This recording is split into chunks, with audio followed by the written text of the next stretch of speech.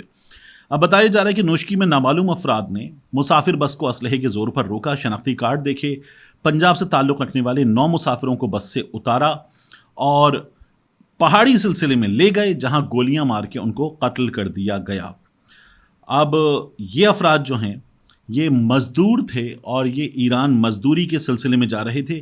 Media اس کو report کرتے ہوئے باقاعدہ ان کے نام، ان کے علاقوں کے نام بتا رہا ہے۔ منڈی بہاؤدین سے تعلق رکھنے والے ساجد عمران، مزمل حسین، محمد ولد محمد علی، مظہر اقبال ولد محمد اشرف، محمد ابو بکر ولد محمد اسلم، محمد قاسم ولد محمد اعظم، تنزیل ولد جاوید ناصر، وزیر آباد سے تعلق رکھنے والے واسق فاروق ولد محمد فاروق، افضل پور سے تعلق رکھنے والے جاوید شہزاد ولد محمد ارشد، گجرانوالہ سے تعلق رکھنے والے رانا شاہزیب ولد عبدالحمید شامل ہیں۔ یہ جو ہو رہا ہے کہ یہ پنجاب کے تھے، بلوچستان میں مار دیے گئے۔ یہ ہمارے ہاں پہلے بھی ہوا کہ بلوچستان سے پنجاب میں لوگ آئے ہیں۔ یہ کیوں ہوتا ہے؟ یہ باقاعدہ ایک تعصب ہے، اس کے نتیجے میں ہوتا ہے۔ اب پنجاب کے لوگ بلوچستان میں قتل کر دیے گئے، یہ شور مچا ہوا ہے۔ کیا یہ شور درست ہے؟ کیا یہ ہونا چاہیے یا نہیں ہونا چاہیے؟ تو بلوچستان والے اس سے پہلے بات کرتے ہیں، وہ یہ کہتے ہیں کہ ہمیں ہمارے حقوق سے محروم رکھا گیا ہے۔ کچھ چیزیں ہیں جن کو اگر دیکھ لیا جائے تو ہمارے سامنے بہت سے سوالوں کے جواب آ سکتے ہیں۔ کیا بلوچستان پاکستان کے دیگر صوبوں کی طرح ہے؟ جواب ہے نہیں۔ کیا بلوچستان میں بنیادی سہولتوں کی فراہمی کی پورے پاکستان میں صورتحال بری ہے؟ کیا بلوچستان میں باقی پاکستان سے بھی بری ہے؟ جواب ہے ہاں۔ کیا بلوچستان میں ان چیزوں کی فراہمی کی صورتحال بھی جو بلوچستان سے آتی ہیں بلوچستان میں خود بہتر ہے؟ نہیں۔ یعنی بلوچستان کے وسائل اگر باقی ملک استعمال کرتا ہے تو بلوچستان کے وہ وسائل کیا بلوچستان کے لوگ جن کا سب سے پہلے حق ہے وہ استعمال کر سکتے ہیں؟ جواب ہے نہیں۔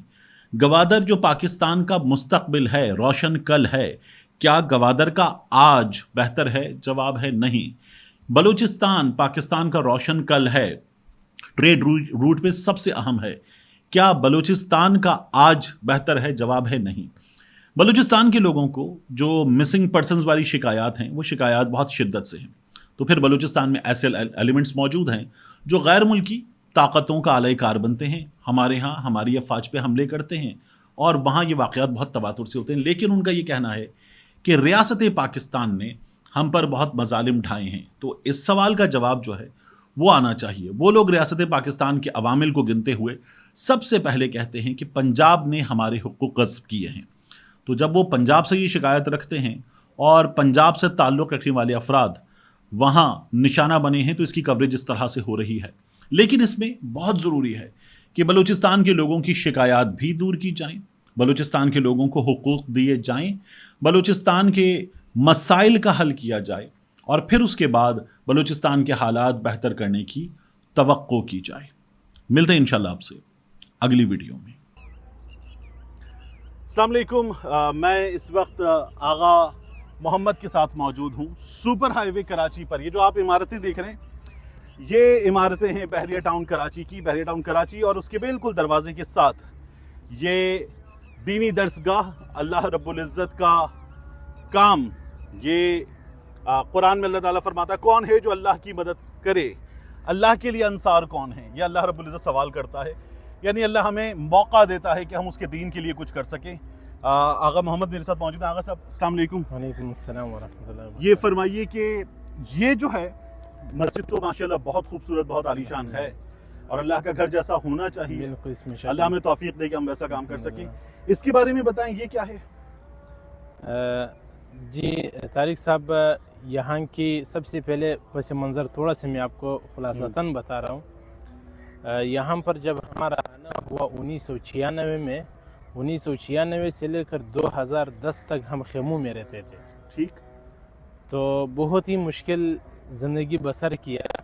تو حضرت آغا صاحب کے والد صاحب ہمارے دادا آغا صاحب کو بار بار یہ کہتے تھے کہ آپ چند لمحے تک صبر کر لیں، یہ جنگل ہے، یہ منگل ہی بنے ہیں۔ ٹھیک۔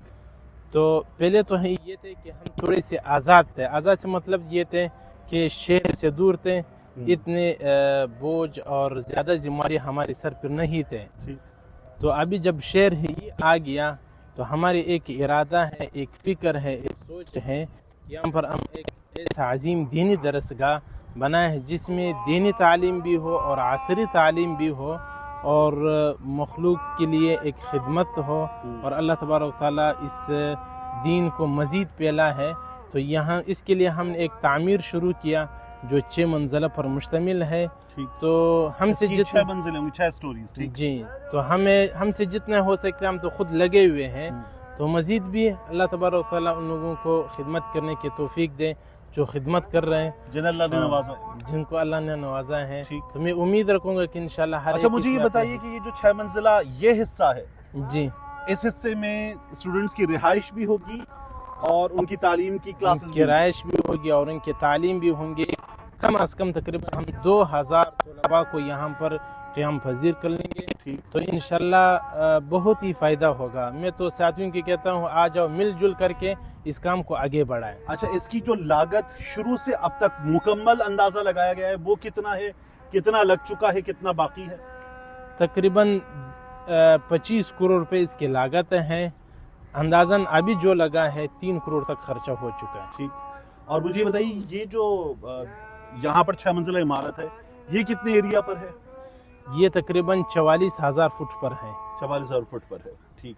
اور یہ جو پورا کمپلیکس ہے سڑک سے یہاں تک، یہاں پر پورا ادارہ تقریباً 9 ایکڑ پر مشتمل ہے. 9 ایکڑ پر. پہلے جو 15 ایکڑ تھے اب 9 ایکڑ پر ہے. ٹھیک. تو یہاں پر ایک دینی ادارہ اور ایک ساتھ اس کے ساتھ ایک اسکول اور ایک مزید ایک کالج کی ارادہ بھی ہمارے ہیں.